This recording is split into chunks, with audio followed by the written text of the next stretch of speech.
This is Spiritual Biz Chat with Kimberly Maska. Inspiration for spiritual entrepreneurs. Join our spiritual family at spiritualbizmagazine.com. Hello, everybody, and welcome. I'm Kimberly Maska, your host of Spiritual Biz Chat for Spiritual Biz Magazine. And joining me today, we have Anna Raimondi. She is the author of Conversations with Mary, and she is our featured spiritual entrepreneur this month. And so, Anna, thank you so much for joining us. How are you today? I'm okay. Thank you for having me. You have this amazing story about how you came to know Mary, which is what, of course, prompted the book. So share with our readers a bit about that story so that they can get up to speed with where you are. Okay. I am a born medium. So since I was very young, I was able to see spirit. In meeting Mary, the first time I saw Mary was when I was about 5 years old. So I was this little girl, so happy to be outside because it was springtime on Long Island. And I was kind of very sensitive that day. I remember smelling, what it smelled, the green grass, and it was a warm day. And I could hear crunching of animals running around, squirrels, because that's really all we had on Long Island at that time. And my parents had a grotto in the back of their yard that Mary used to sit in, a little grotto. And I kind of squeezed myself into this little grotto because there was no Mary there anymore. And I was sitting there and I could hear my mother in the house. She was cleaning and I could hear the music she was playing. And then all of a sudden, I felt this unbelievable feeling of love. It enveloped me. And I saw a woman standing in front of me who did not look like what Mary looks like, not how she's depicted in paintings or any of that. And she had long hair and really big brown eyes. And she just looked at me and she said, "I will be here for you always." What I didn't realize at the time, I was a child, was that there were going to be a lot of up and downs in my lives, and that she would come to me and help me through it and help me in the good times as well. So that was the first time that I really communicated with her, but she's been communicating with me my entire life. That is a beautiful story. And to have that openness to be able to receive her is really, really amazing, and beautiful that she came to you as a child too. Mm-hmm. So in creating the book and putting this message out there, so let's talk a little bit about that process, because I know it's one thing to have that information come to us and then actually get it into a book and get it published and out there. Let's talk a little bit about that. And was it as easy as you thought it was going to be, or as hard as you thought it was going to be? Well, it was interesting. I decided to go to Medjugorje with my friends. And Medjugorje is 13 hours from here, and it's in Bosnia-Herzegovina. And Mary has been appearing there for 36 years, and she was appearing to 4 children, I think. I don't know if it's 4 or 6. I think it's 4. And one of the children, I decided I wanted to go there and stay with her. And I was able to do that, and I stayed with her, and it was wonderful, except that I got nothing out of it. And I felt her, but I came home and I was outside on my deck and I was praying and I said, "Mary, I don't understand. Why did I have to go there? I've been feeling you always.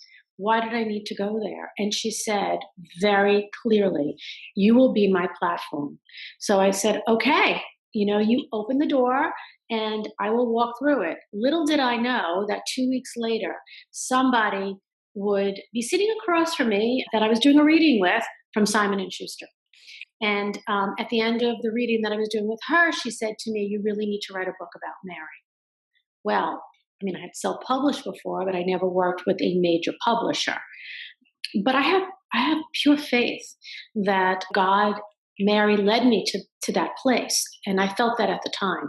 So my first response was, "Okay, what do I do?" And she said, "Well, you need to write a proposal." Well, writing a proposal for a publishing house is not, this is what I'd like to do. It's a little bit more complicated than that. And so I found someone to help me do that. And I got them a proposal. And a few weeks later, she called me and said, "I'd like you to come in and meet the publisher." So I went in and I met with Judith Kerr and Suzanne Donahue, who's the associate publisher. And they said, "Well, you got to come back and you have to meet Carolyn Reedy, who is the CEO of Simon & Schuster. So I came back and I met and I read for her. And when I left the meeting with her, I had a contract and I was sent to my hotel room. I had a contract. This whole process didn't take longer than 2 months. So to me, hearing the stories about how to get a publisher to publish your book, I think that's miraculous because it could take 7 years. So that was the easy part. Writing the book was the easy part because Mary would wake me up in the middle of the night with answers to questions that I hadn't asked yet. I didn't know what I was writing. So first we worked on the introduction that took about a month and a half. And that's where I was hearing, this is what you should do. This is what you should write. The book is all question and answer. I ask the question, she answers the questions. But she would, truly, like in the middle of driving the car, I would hear her talking to me and I would have to pull over, record it into my phone, and then get home and type it. So the writing of the book was really easy. This was a very easy process. I didn't have no, there was nothing that I can say that was difficult.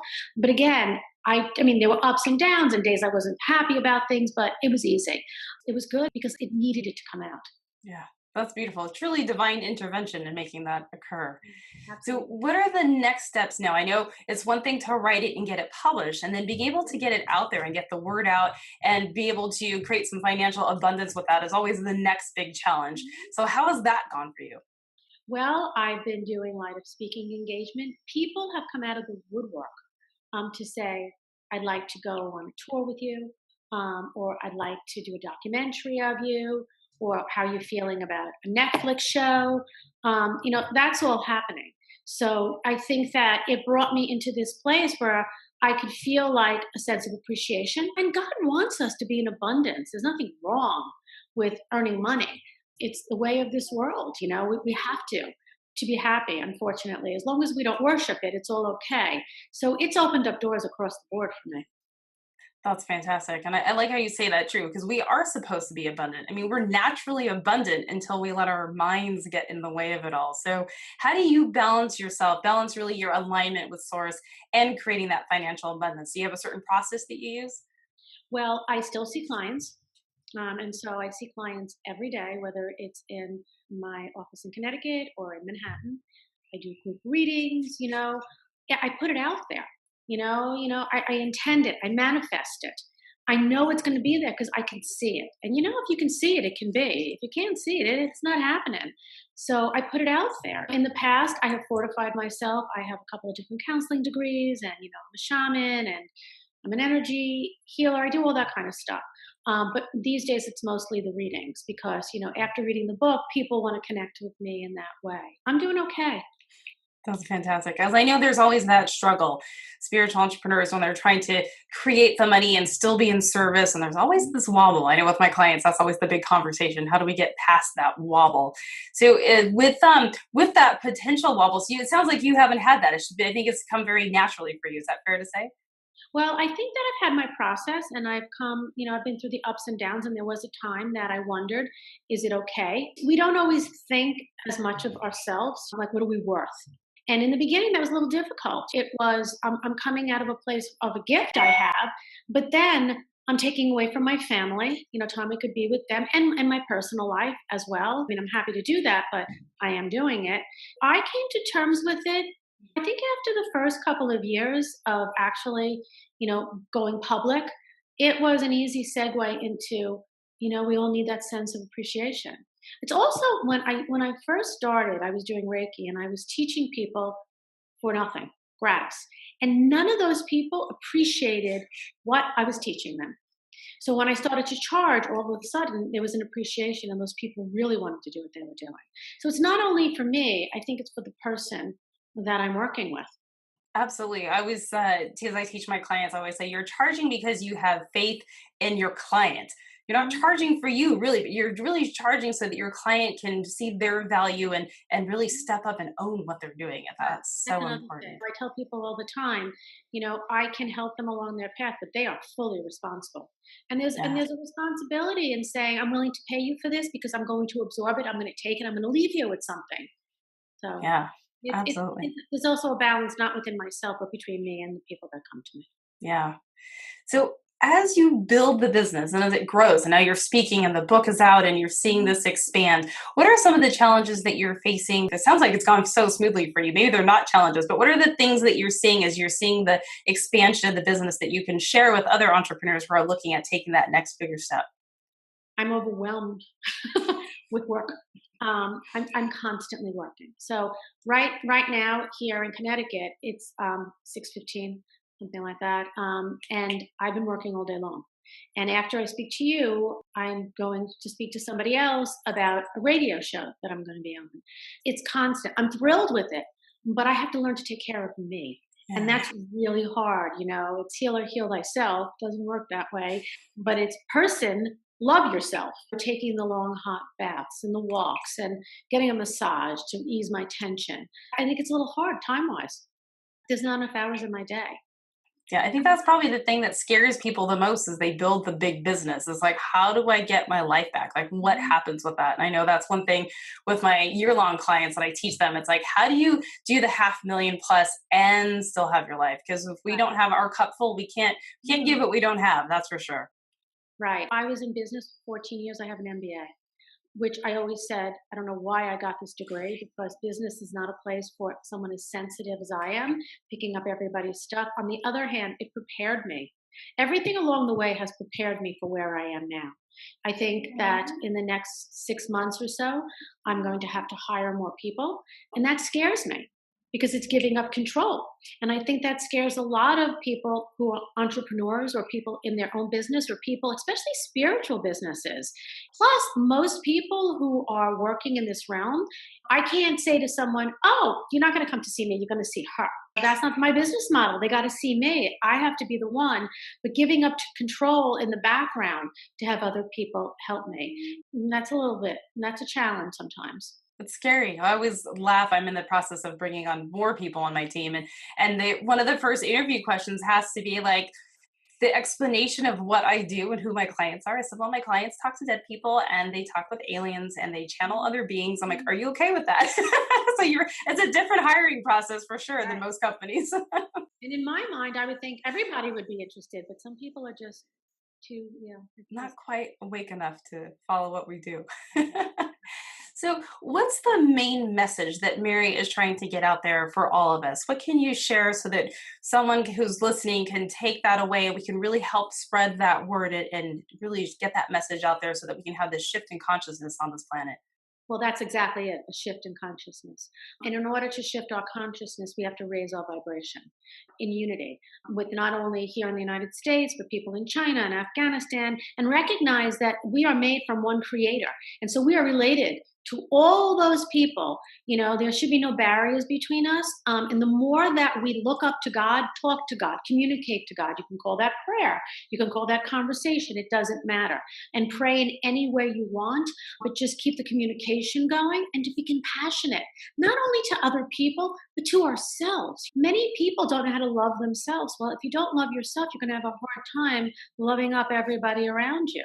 And to keep it simple, you don't have to complicate this. Say hello to the guy in the grocery store that you see every time you walk in there. Ask him how his day is. A bird outside who's having an issue, go out and try to save the bird.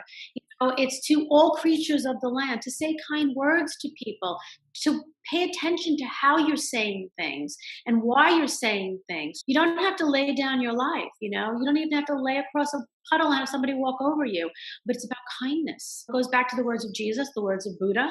Be kind, be good. The world will change. It's like a domino effect.